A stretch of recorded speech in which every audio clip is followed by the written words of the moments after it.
everyone, and thanks again for joining us here at Pax Lux Mundi, where we bring you amazing people from around the world. And today with us, we have a very special guest, Cristiana Eltrayan from Romania, who is going to be participating as a speaker during the 7th World Conference on Peace and Light on the days of the 18th, 19th, and 20th of June. Hello, Cristiana, and thank you so much for being here with us. Hello, I'm really happy. And now as you were speaking, I just realized that your event is actually in the spring or before the summer solstice. So we're really powerful that we're gonna meet there in I that. know. I'm really happy for that. Yes, I'm very excited too, and it's going to be a wonderful event. It always is. But yes, I agree. There is some type of special energy right around the summer solstice. So it's wonderful. Absolutely, we are Yes. helped. Yes, yes, it will. So I'm going Mhm. to introduce Christiana for those of you that may not know her. So she works as a therapist, an international holistic speaker, and author. Additionally, she often travels for opening and maintaining energy portals along the planet, following the planetary energy lines and also the cosmic rhythms. Her workshops focus on energetic nourishment, the Taoist emotional intelligence, and pranic methods of healing and recalibration converging to the consciousness of unity. Well, thank you for being here. It's an honor to have you. I am so pleased. I've been with you 2 times before during our event. So is this your third time with us? It might be the third or the fourth, but for me, time, is really weird, and I cannot tell for sure. Because I, Yes. I keep time like a continuous present and not necessarily before and after. So it might be the seventh as well, because there are some in the so-called future, so we don't know. That's right. That's right. We Mhm. we time is not linear, so you're correct. Mhm. Wonderful. So, Christiana, tell us what inspired you to do your research around the topic on how food influences thoughts? Well, I've noticed it on myself, because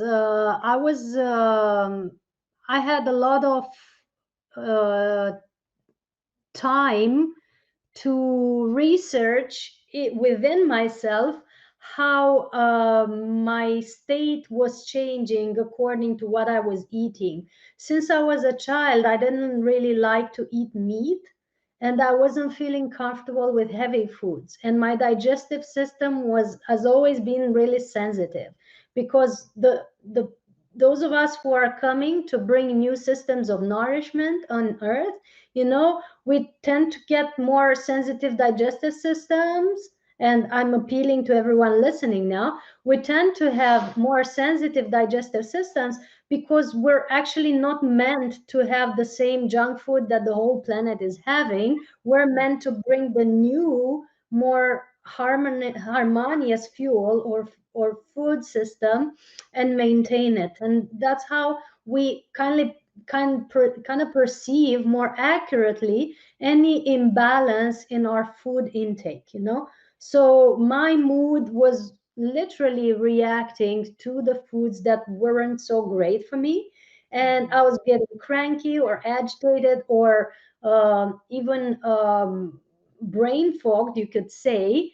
And I'm trusting that many of you are experiencing that with certain groups of foods or with certain foods in general. So I've noticed over time that what worked for me was a very light food. So I moved from omnivorous to vegetarianism, then to veganism. Then I'm using more and more raw food. And my favorite now is liquid food, the soups and the smoothies and the juices, which is Yeah. very small quantities during the day, and pranic nourishment, which is source nourishment or energy nourishment in the rest of the day.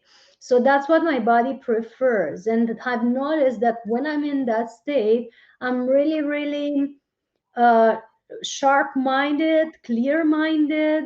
I can do various tasks at the same time. So I'm good with multitasking. as you know. And I can stay in a great mood, so I'm really really happy regardless of what happens around me and how cranky the people around me are. On the opposite, if I was having heavy food or just solid food that isn't right for my body, like, if I tried to have dairy, for example, I'll get really really sad.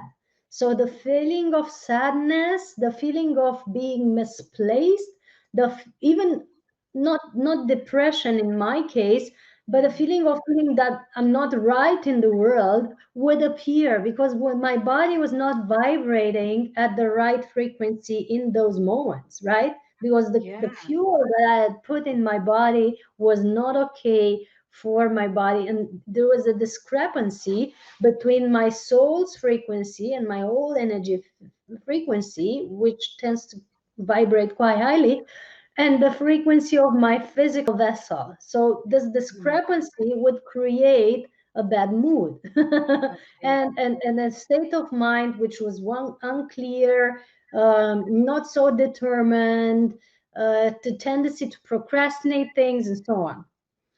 There's a peer, right? And you Mhm. all know it probably. And you Yeah. think it's just, you need to get more self-confidence and this and that. No, you first need to change your diet. That's the first step. The lighter you go, the more aligned you are with the rhythm with your oversoul and your energy field, which tends to vibrate at a much higher pace nowadays Mhm.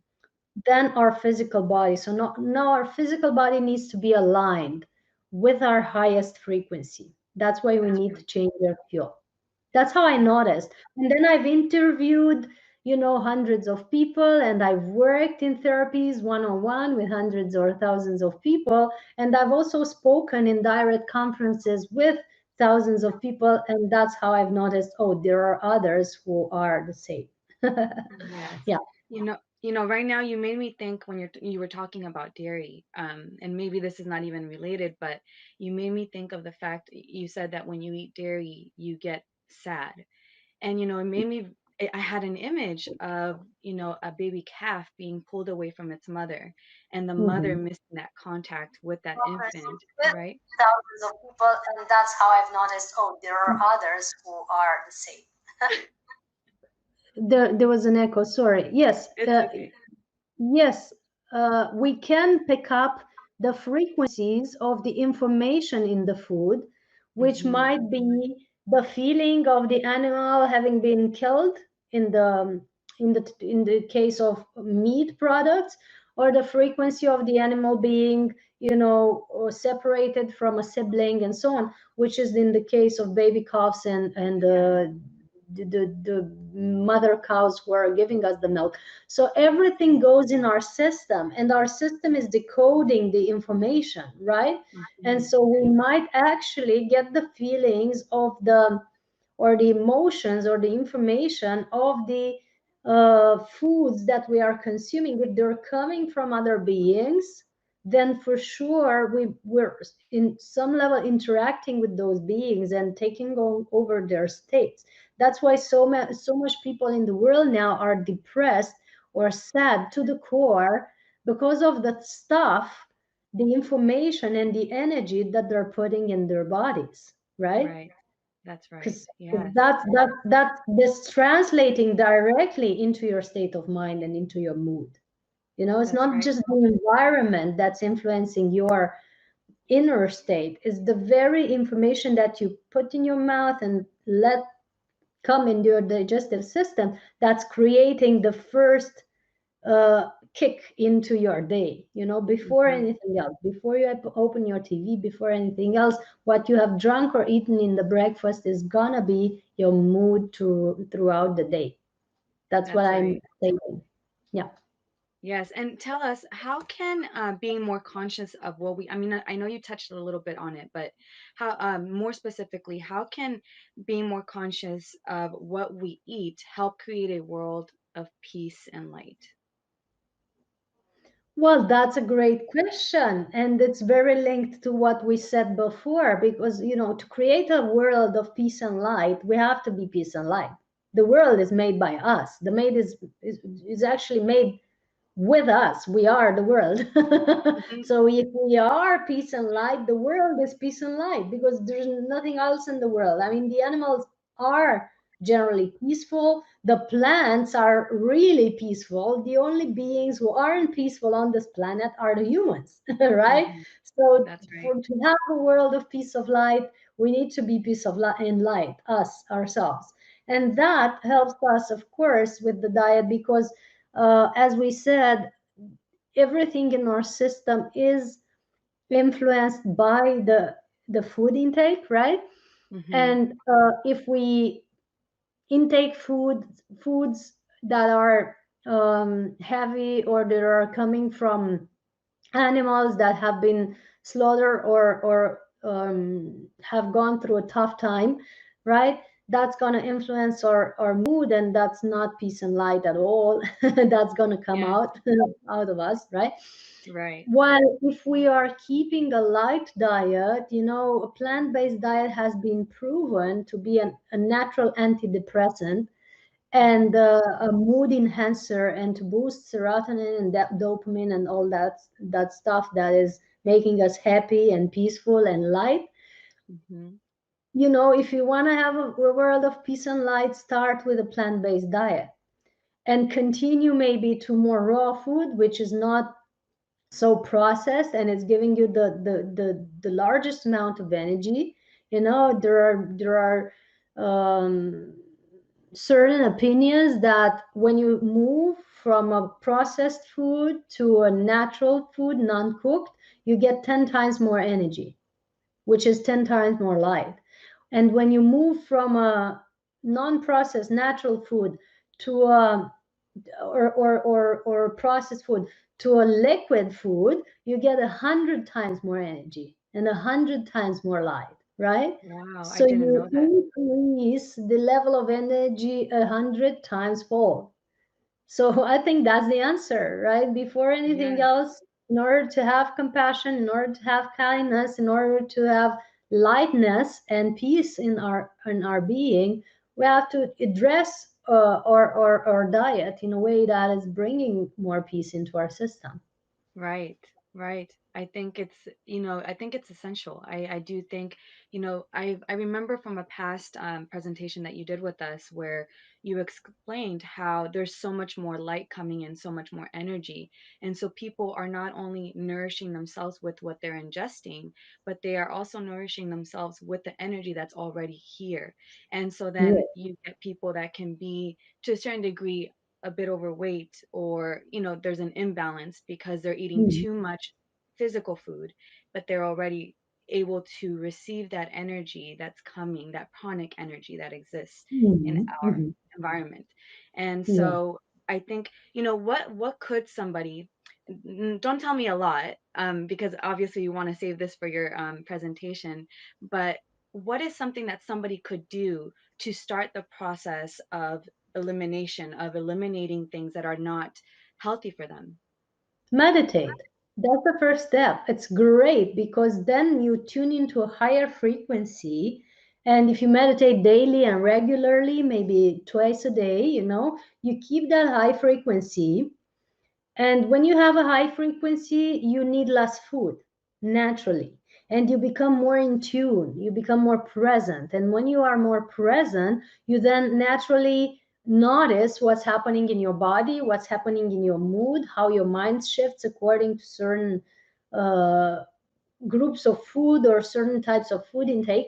And then you, by noticing that in a state of presence, in a state of alignment, in a state of body mind connection, you are able to um, clearly reduce the amount of foods that is giving you bad moods, or eliminate them, because you're aware, okay, I have, by being present, by being fully connected with my body, I am now aware that drinking coffee is making my body agitated, right? Mhm. And Mhm. by having that awareness, I naturally take off coffee from my diet. Yes. Just yeah, this is making me harm, so I'm no longer using it, right? Because I love myself. So meditation is the first step, and it's been proven. That's why probably India is the country with the biggest rate of vegetarians, because these guys really do meditate much more than Yes. all of us, right? So they're naturally kinder, they're naturally in tune, and notice that meat is not doing them very good, and therefore Mhm. most of them have taken it off their diets, right? Yes. Then you can practice some body awareness practices like yoga or qigong or meditative dance, which by putting your body into constant movement, or not constant but frequent, I mean daily, you then notice how your energy moves through your body. And you can naturally notice, for example, in yoga, that you're much stiffer with heavier food than when you had a detox. You can do better Yes. yoga, you're better at your flexibility and all that stuff, when your body is detoxed, and where your body is a plant-based, is in a plant-based stage, or you have been fasting for a while.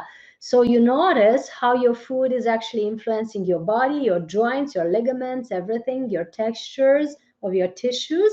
And you then make the connection and know that, this group of foods is no longer belonging in your diet. For example, meat and animal-based products, or Hmm. even cooked food for some people, right? So you connect with yourself by meditating, you connect with your body by doing some conscious body movement. Even running, if you're conscious of every step that you put on the ground, or swimming, or dancing, it can be a spiritual or a holistic type of movement. And you Hmm. connect with your body, and you get messages easier from your body. Make conscious love. That's Yes. also a good method. It's not even a method, it's a pleasure. And you get a lot of information from your body afterwards, because you're connected, you're deep into your core, you've connected with your lower parts of your body, and therefore you're able to perceive the body's messages with more clarity than when in the stage of, for example, maybe being a monk.